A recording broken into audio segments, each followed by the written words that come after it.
Na na nai na nai na na na nai nai nai na na na nai nai nai na nai nai nai na na nai na na nai nai nai na na na nai nai nai na na. Bem-vindos a mais um vídeo do canal Eu, Ele e a Torá. Hoje nós vamos falar de um assunto bem pertinente, sobre as duas casas de Israel. Por que aprender sobre as duas casas de Israel é importante? Você sabe, Breno? não sei por que, mãe. Simples, para descobrirmos o nosso lugar no reino de Deus, a nossa identidade. Através desse assunto, nós vamos poder desvendar a Bíblia e entender melhor o seu contexto. Originalmente, o reino de Israel tinha 12 tribos e um só reino, mas durante o reinado do rei Salomão, por causa da Quem desobediência, é rei Salomão? rei Salomão foi o filho de Davi. O rei Davi, lembra, tem toda aquela história de que ele matou Golias. Enfim, vai ficar para uma outra. História. Isso se encontra em 1 Reis, capítulo 11. Então, por causa do reinado do rei Salomão, por causa da desobediência de Israel à lei de Deus, eles foram divididos em dois reinos: a casa de Israel ao norte, com 10 tribos, e a casa do sul de Judá ao sul, com 2 tribos. Então, em 1586 a.C., Qual o nome dessas duas tribos ao sul? as 2 tribos é casa de Judá e casa de Israel, ou casa de Efraim. Então, em 586 a.C., o reino do sul de Judá foi levado para o cativeiro babilônico por 70 anos. Depois disso, eles voltaram a se restabelecer em Jerusalém.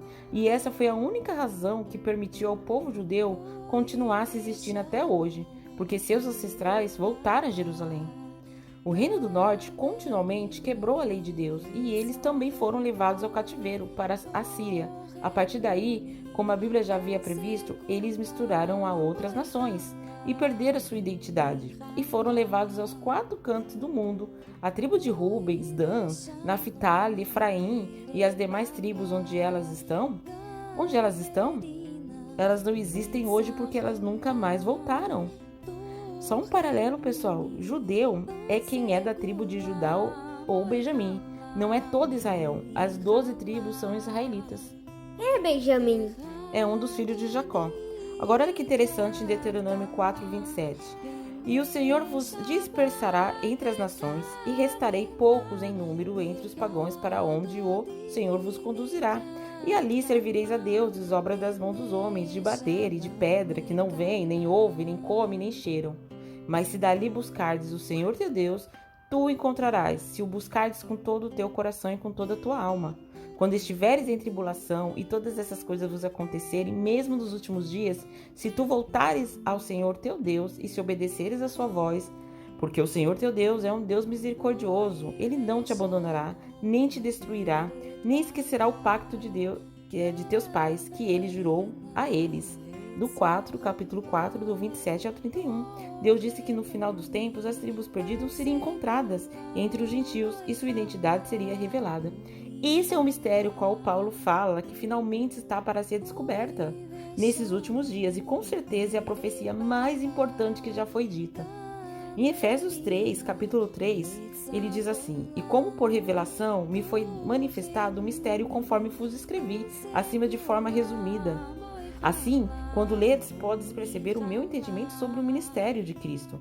Esse mistério não foi dado a conhecer as pessoas de outras gerações, mas agora foi revelado pelo Espírito dos santos, apóstolos e profetas de Deus, significando que, por intermédio do Evangelho, os não-judeus são igualmente herdeiros com Israel, membros do mesmo corpo e co-participantes da promessa em Cristo Jesus. Efésios 3, 3 até o 6. Paulo fala, conforme escrevi acima, que ele escreveu... O que ele escreveu acima? Está no capítulo 2.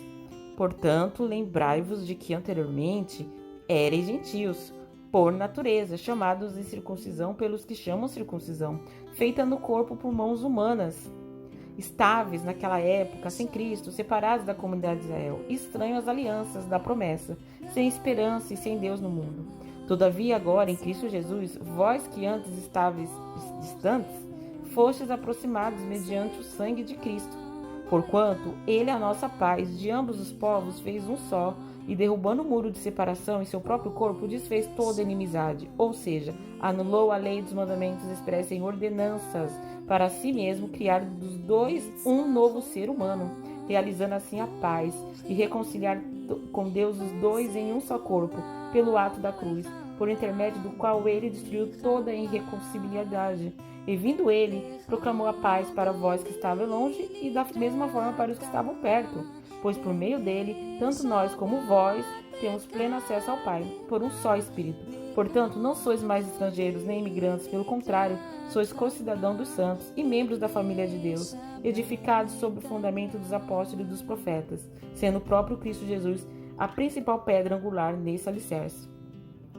Agora vemos o mistério através de Yeshua. Fomos aproximados, éramos gentios, se éramos não somos mais. Estávamos separados da comunidade, cidadania de Israel. Ou seja, não estamos mais através de Yeshua, somos todos povos do Eterno. Todos Israel. E o que diz a nova aliança? Jeremias 31, 31. Eis que vem dias, o Senhor, diz o Senhor, em que farei um novo pacto com a casa de Israel e com a casa de Judá. Pessoal, não há casa de gentio nessa passagem, ou em qualquer lugar da Bíblia a esse respeito. E já que não há nem escravo, nem livre, nem judeu e gentio no Mashiach, e não se refere à linhagem de qualquer maneira, então como é que o gentio se encaixa na nova aliança? Todas as analogias do Novo Testamento, a noiva, o enxertado oliveira de Romanos 11, novo homem de Efésios 2, se nós não entendemos a maior profecia e mistério que nos trouxe o Novo Testamento, 3/4 da Bíblia será totalmente fechada para nossa compreensão.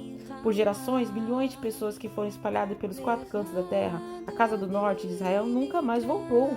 Quando você lê o capítulo todo de Jeremias 31, verás que se trata de Israel espalhada.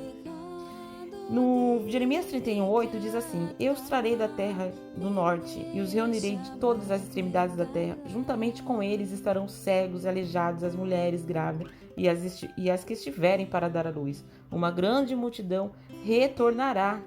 Chegarão em prantos, mas eu os conduzirei e abençoarei com todas as consolações. Eu mesmo os guiarei aos ribeiros de água pura, pelo caminho do direito, em que não há tropeço, porque sou Abba, Pai, para Israel, e Efraim é meu primogênito. Depois, no verso 37, o Eterno diz que Israel nunca deixará de ser povo. Portanto, assim declara o Eterno: se os céus em cima puderem ser medidos e os alicerces da terra embaixo puderem ser sondados, então eu rejeitarei toda a linhagem de Israel, por tudo quanto eles têm praticado ao longo do tempo, afirma o Senhor. Não há gentio na nova aliança. A casa de Israel, não o reino do sul, eles estão entre os gentios. Percebe que o Eterno diz aqui, no dia que você conseguir medir os céus e a terra, é o dia que Israel deixará de ser nação. Você nunca vai conseguir medir. Nunca Israel deixará de ser nação. Israel como um todo. Como eu coloquei aí, né? Você não consegue medir. Agora, olha que interessante. Miqueias 2:12. Eu certamente ajuntarei, ó Jacó, todos vós, certamente reunirei o remanescente de Israel. Eu os colocarei juntos como as ovelhas de Bosra, como o rebanho no meio do seu pasto. Farão grande barulho por causa da multidão de homens. Quem é Jacó?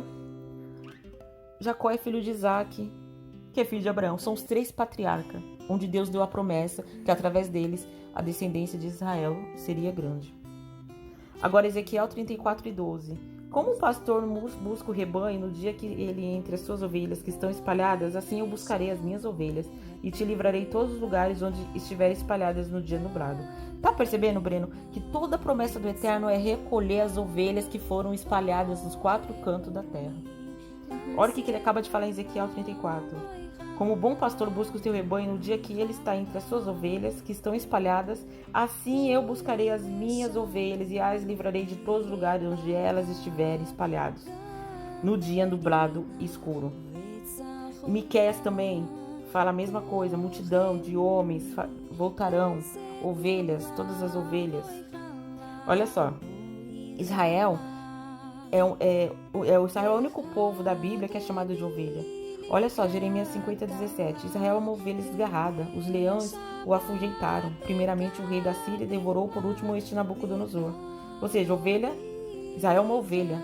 Israel é o único povo da Bíblia que é chamado de ovelha. E olha só, Yeshua sabia disso. João 10:7. Sendo assim, Jesus lhe disse de novo: em verdade vos asseguro, eu sou a porta das ovelhas. João 10:16. Ainda tenho outras ovelhas que não são desse aprisco, os quais devo da mesma maneira trazer. Elas ouvirão a minha voz, e haverá um só rebanho e um só pastor. E Yeshua falava aos judeus, e as outras ovelhas são as 10 tribos dispersas. Ali onde Jesus e Yeshua estavam falando, tinha judeu. E depois ele vira e fala, eu também tenho outras ovelhas. Quais são essas outras ovelhas? Os 10 Mandamentos? Os 10 tribos. 10 tribos, desculpa. Tá viajando, Breno? 10 tribos, 10 mandamentos. 10 tribos, Breno, você tá me atrapalhando. As 10 tribos perdidas. E Yeshua falava deles. Aí você pergunta, mas e se nós não somos ovelhas, se é só Israel? Aí é que entra o enxerto de Romanos 11. Nós estamos dentro do povo de Israel. O que é enxerto? É quando você tira da árvore, por exemplo, um pedaço e enxerta uma outra folha que não faz nem pertence à árvore. E onde estão as nações dispersas, Breno? Onde que estão esse povo? Olha só. Vamos lá. Em Oséias 8:8, Israel foi devorado, agora está entre as nações, como coisa que ninguém se agrada. Ou seja, já está respondendo. Israel está onde? Está entre as nações. Pois eis que darei ordem e sacudirei a casa de Israel entre todas as nações.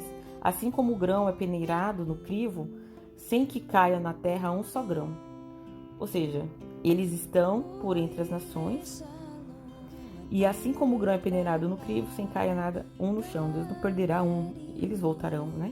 Aqueles que vão se arrependendo. Olha que interessante. O Novo Testamento, os discípulos sabiam muito bem disso. Olha só o que Pedro vai falar. Em 1 Pedro 1:1, prefácio e saudação, Pedro, apóstolo de Jesus Cristo, aos eleitos que são forasteiros da dispersão no Ponto, Galáxia, Capadócia, Ásia e Bitínia. Tiago também, olha para quem ele escreveu sua carta. Tiago 1:1. Prefácio e saudação, Tiago, servo de Deus e do Senhor Jesus Cristo, as 12 tribos que se encontram na dispersão. Saudações. Ou seja, ele escrevia para quem? Para os 12 tribos e ele já sabia que estava aí na dispersão. Agora vamos analisar Romanos 11. No capítulo 11, versículo 24, afinal de contas, se tu foste cortado de uma oliveira brava por natureza e de forma sobrenatural foste enxertado na oliveira cultivada, quanto mais serão enxertados os ramos naturais em sua própria oliveira. Os judeus são os galhos quebrados, então é mais fácil enxertar. O Eterno também já havia falado que iria cortar seus ramos, conforme Jeremias 11:16. Jeremias 11:16. O Senhor te chamou de oliveira verde, formosa por seus deliciosos frutos, mas agora a voz de grande tumulto acendeu fogo ao redor dela e consumiu os seus ramos. Ou seja, nesse versículo a gente consegue entender que Israel é a oliveira e que ainda seus ramos foram cortados. Agora, o que Paulo fala aqui em Romanos 11? Se eles sendo natural foram cortados e nós sendo de fora daquela oliveira fomos enxertados, se nós sendo de outra planta formos enxertados, quem dirá os judeus que faz parte da própria árvore? Gente, é isso então. Eu vou fazer a segunda parte do vídeo de Israel, né? Porque ficou muito grande, vai ter muitos outros assuntos para entender, um assunto bem grande, então não tem como fazer um vídeo só. Então vai ficar para semana que vem. Quem gostou, curte. E semana que vem eu vou perguntar para você, Breno, o que você achou, né? Quando tiver tudo concluído, né? Se eu concluir semana que vem. Mas se gostaram, gente, compartilha. Isso não é uma paraxá da semana, tá? Não, ele sabe. Eu vou fazer a paraxá dessa semana ainda, eu vou fazer. Mas quem gostou, compartilha. Desculpa pelo barulho da moto. Se inscreva no canal. E é isso, gente. Até o próximo vídeo. Shavuot Tov. Uma boa semana a todos.